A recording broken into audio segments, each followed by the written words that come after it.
আসসালামু আলাইকুম এভরিওয়ান, সবাই কেমন আছো? আশা করছি সবাই অনেক ভালো আছো। যে যেখান থেকে আমার ভিডিও দেখা শুরু করেছে সবাইকে জানাই অনেক অনেক ভালোবাসা। আল্লাহর আশিস রহমতে আমরাও অনেক ভালো আছি। নতুন দিনে নতুন সকাল আরও একটি ভিডিও নিয়ে তোমাদের সামনে হাজির হয়েছি। আশা করছি তোমাদের ভালো লাগবে। এখন বাজে সকাল 6:30, তো এখন থেকে আমি আমার ভিডিওটি স্টার্ট করলাম। তো কণ্ঠর অবস্থা বেশি ভালো না, ঠান্ডা লেগেছে, তো গলাটা বসে গিয়েছে।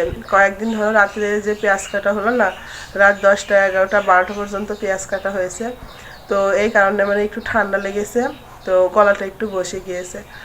তো এখন ঘুম থেকে উঠে দেখো উঠানটা ঝাড়ু দেওয়া শুরু করেছি। তো আজকে আমাদের বাড়িতে কাজ হবে, ধরো পরে যে কাজগুলো হয় সেটা তোমাদের সাথে শেয়ার করব। তো চলো এখন উঠানটা ঝাড়ু দিয়ে নিই, আর সারাদিন কী কী করে সেটাই তোমাদের সাথে শেয়ার করব। তো কাজের ঝামেলায় এই কয়েকটা দিন ভিডিও দিতে পারিনি, তো ভাবলাম আজকে থেকে আবার ব্লগটি শুরু করি, দেখি পারি নাকি। এত পরিমাণ যে কাজ জানো না, কাজ করতে ব্লগ করা হয় না, আর বাড়িতে সবসময় প্রচুর লোক থাকে, এই লোকের ভিতরে ব্লগ করা সম্ভব হয় না। তো ভাবছি আজকে থেকে আবার শুরু করি। আর দেখো দেখো পাখিরা ছাদ থেকে কিচিরমিচির শুরু করেছে, শুনেছি যে পাখি ডাকলে নাকি বাড়িতে ঝগড়া বাঁধে। তো ঝগড়া করার কোনো ইচ্ছা মন মানসিকতা কিছু নেই, তো পাখিগুলো এখন তাড়বো। তাছাড়া পাখির ডাকও বেশি ভালো লাগে না সবসময় শুনতে। আর এই দেখো এখানে কাজ শুরু হবে, তোমরা আইডিয়া করো তো এখানে কি হতে পারে। ঠিক আছে, তো চলো বাসি কাজগুলো করে নিই। ভাতের চাউলটা ধরিয়ে দিয়েছি, দিয়ে এই ভাবিকে ডেকে নিয়ে আসলাম একটু তরকারি কেটে বেছে দেওয়ার জন্য, কারণ 7-8 জন বাড়িতে খাবে আর আমরা তো 4 জন আছি। তো ভাবিকে বললাম, ভাবি একটু তরকারি কেটে দাও, তো আমি তো একলা করতে পারছি না। এদিকে ধরো ওই যে মিস্ত্রি দাদারা রয়েছে, ওরা হচ্ছে কাজ করছে, ওদেরকে খেতে দিতে হবে। আর বাথরুমের জন্য যে চাক নিয়ে আসে, ওরা হচ্ছে মাটির নিচে পুঁতে দেয়, ওদেরকে কেউ খেতে দিতে হয়। তো ভাবি একটু তরকারি কেটে বেছে দিয়েছে, আর এদিকে দেখো একটু চা বানিয়ে নিয়েছি। গলাটা একেবারেই বসে গিয়েছে, তো ভাবছি একটু গরম গরম চা খেয়ে নিই, তাহলে হচ্ছে একটু গলাটা কমবে। তো গরম চা খাই বা গরম কোনো জিনিস গলাতে ঠেকাই, আবার হচ্ছে ধরো ওষুধ একভাবেই খাচ্ছি, তাও যেন কমছে না। যখন দেখবো অটোমেটিক 2-3 দিন যখন থাকবে না, তখন দেখবো একলাই কমে যাচ্ছে। তো দেখো কথা বলতে বলতে এদিকে ডাল রান্নাটা প্রায় শেষের দিকে। তো ডালে একটু টমেটো দিয়েছি একটু টকটক হওয়ার জন্য, আর ভাবি এদিকে দেখো আলু কেটে দিয়েছে, আর পেঁয়াজ রসুন যা যা লাগে বেটে দেওয়ার জন্য কেটে দিয়েছে। আর ডিম সিদ্ধগুলো গ্যাসে দিয়েছি, এটা হচ্ছে আলু বেগুন আর ডিম দিয়ে রান্না করব। এই দেখো এই সাইডটা এতটুকু গাঁথা হয়েছে, আর এই সাইডটা এতটুকু গাঁথা হয়েছে। দেখো মশলা মাখিয়ে রেখে ভাত খেতে গেল। আর ভিতরে দেখো এরকম, তো এই সাইডটা প্লাস্টার করা আছে বলে একটু ঝামেলা হচ্ছে। হ্যাঁ, এই সাইডের মানে দরজা এখন আর দেওয়া যাচ্ছে, এখন দরজা দিতে হবে এই সাইডটাই, আর পিলারটা এই মাঝে পড়ছে। তো আগে থেকে কাজ করে রাখলে যা হয়, ভুল হয়েছে তখন যদি এই জায়গায় প্লাস্টার না থাকতো, তখন তখন তো মনে করো বাথরুম করার নেট ছিল না, তখন ধরো বাথরুমের নেট ছিল ওই যে সিঁড়ি রুম আছে ওই সাইডে করবো। তো হঠাৎ আবার এই জায়গায় ভাবলাম যে না, পিঁড়ির উপর দিয়ে সামনে একটা রুম করলে গোল ফ্ল্যাট হয়ে যাবে। তো এখন এই জায়গাটাই একটু ঝামেলা হয়ে আছে। তো তো এই দেখো পিঁড়ির উপরে দুপুরের খাওয়া দাওয়া করতে বসেছি। এই দেখো আর বড় গামলাতে নিয়েছে, মিস্ত্রি দাদারা খেলো ওরা। তো ধরো যে গামলায় ভাত বেড়ে দিয়েছিলাম সেই গামলা আছে, তো ওর ভিতরে বসে পড়েছি। ছেলের আব্বু খেয়ে মাঠে গেল, ছেলে খাচ্ছে আর আমি ভাবছি খেয়ে নিই। তো রান্না করার পর থেকে তো আর কোনো ভিডিও করা হয়নি। তো চলো খাবারটা খেয়ে নিই। খাবারটা খেয়ে নিই, আজকের কাজ কতটুকু করেছে মিস্ত্রি দাদারা চলো তোমাদেরকে দেখাবো। তো খেয়ে নিই। তো এই যে দোনো সাইডই গাঁথা হয়েছে, তো এই দুই সাইডে হাওয়া রাখার জন্য ফাঁকা করে দিয়েছে। দেখো এই সাইডটা আর এই সাইডটা। চলো ভিতরটা দেখাই। আর এই যে জায়গাটা একটু ছোট, তো এখন কিছু করার নেই, জায়গাটা যেহেতু ছোট এর ভিতরে এখন কাজ করতে হবে। আর এই যে এই দরজাটা মজবুত হওয়ার জন্য একটা পিলার দেওয়া হয়েছে। আজকের মতন কাজ শেষ করে দিয়েছে, আবার কালকে করবে। তো এই তো মেঝেতে হচ্ছে বালু দিয়েছে, দিয়ে পানি দিয়ে ধরো যে সমান করে রেখেছে, কালকে ঢালাই যাবে। যতটুকু পরিমাণ কাজ হয়েছে এই পর্যন্তই আলহামদুলিল্লাহ। কোনোদিন ভাবতেও পারিনি যে নিজের একটা বাথরুম হবে, তবুও ঘরের সাথে অ্যাটাচড একটা বাথরুম হবে, কোনোদিনও ভাবতে পারিনি।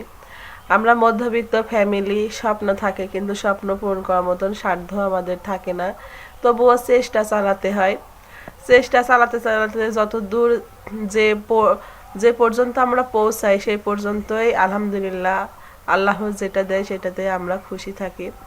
তো এই পর্যন্ত এসেছি, মানে অনেকটা খুশি, ভিতরে যে কতটা খুশি লাগছে তা বোধ হয় আমি কাউকে বলে বোঝাতে পারবো না যে এতটা খুশি লাগছে। আমার বাবার বাড়ি কিন্তু আমার বাবাও নিম্ন মধ্যবিত্ত পরিবারের লোক, তো তারও ঘরের সাথে কোনো অ্যাটাচড বাথরুম ছিল না বাড়ির বাইরে। তো তখন ভাবতাম যদি এরকম একটা বাথরুম হতো কতটা ভালো হতো। ঝড় বৃষ্টি বলো বা কোনো একটা প্রয়োজনীয় রাত বিরিত হোক, কোনো একটা সমস্যা হয়, তো যদি একটা রুমের ভিতরে হতো তাহলে একটা কতটা ভালো হতো, এটা ভাবতাম, স্বপ্ন ছিল, কিন্তু কোনোদিন করতে পারবো এটা কখনোই ভাবিনি। তো আলহামদুলিল্লাহ আজকে হচ্ছে, এটাই অনেক বড় পাওয়া। তো দেখা যাক কত দূর হয়। আর আমার বাথরুমটা কেমন হয়েছে বা কোনো জায়গায় ভুল ত্রুটি যদি হয় তোমরা কমেন্টে বলে দিও, আর কিভাবে করলে ভালো হয় সেটাও জানিয়ে দিও। এখনও তো পুরোটা কমপ্লিট হয়নি, সবে মাত্র আজকে থেকে শুরু হয়েছে। তো কোনো কিছুর ভুল হলে তোমরা হচ্ছে সেটা কমেন্ট করে জানিয়ে দিও। স্বপ্ন আর আশা এই দুইটা জিনিস কিন্তু প্রত্যেকটা মানুষের ভিতরে থাকে, তাই না বলো? কিন্তু সেটা পূরণ করার মতন সামর্থ্য কিন্তু সব সময় থাকে না, আর যে সময়টায় আসে সেই সময়টায় কিন্তু করে নিতে হয়, তা না হলে কিন্তু কখনোই সেটা হয় না।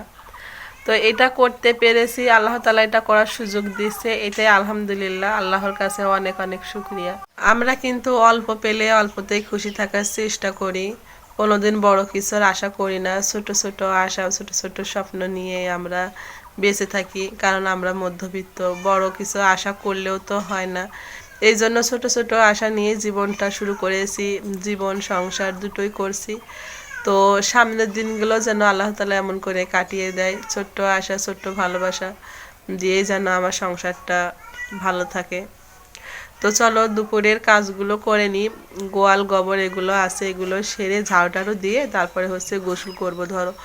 আর উঠানে তো অনেকটা বালি, যেহেতু আজকে বালির কাজ হয়েছে, প্রচুর বালি হয়েছে, তো এই বালিগুলো এখন ঝাড়ু দিয়ে পানি দেব, তারপরে হচ্ছে গোসল করব। তো চলো এই কাজগুলো করে নিই, সঙ্গে থেকো। তো এই দেখো দুপুরে সব কাজ করে গোসল করে নিয়েছি।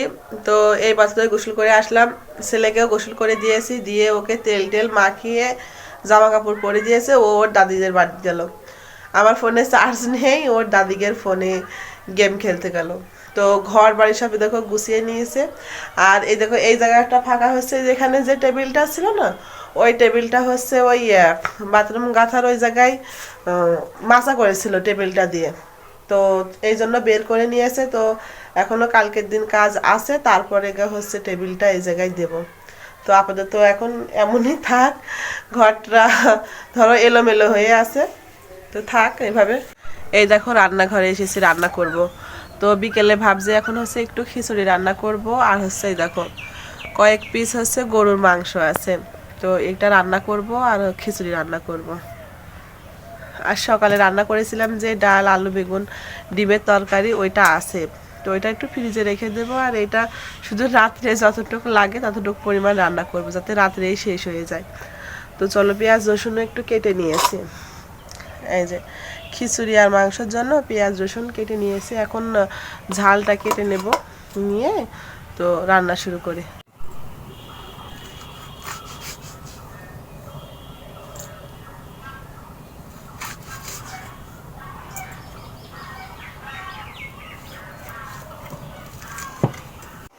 তো এখন সময় রাত 9:30।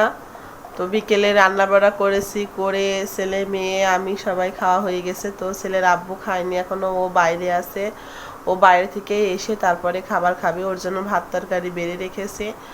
আর এই দেখো শরীরটা বেশি একটা ভালো না, দেখেছো চোখ মুখ মনে হচ্ছে ঠান্ডা, এই জন্য ফুলে গিয়েছে। তো ধরো ওষুধ খাচ্ছে একভাবে, তাও যেন মনে হচ্ছে একটু কমছে না। তো ভাবছি এখন একটু ঘুমাবো। তো বিকেল থেকে আর কোনো ভিডিও করা হয়নি। তো আজকের ভিডিওটি এই পর্যন্তই। সবাই ভালো থাকবেন, সুস্থ থাকবেন। খোদা হাফেজ সবাইকে।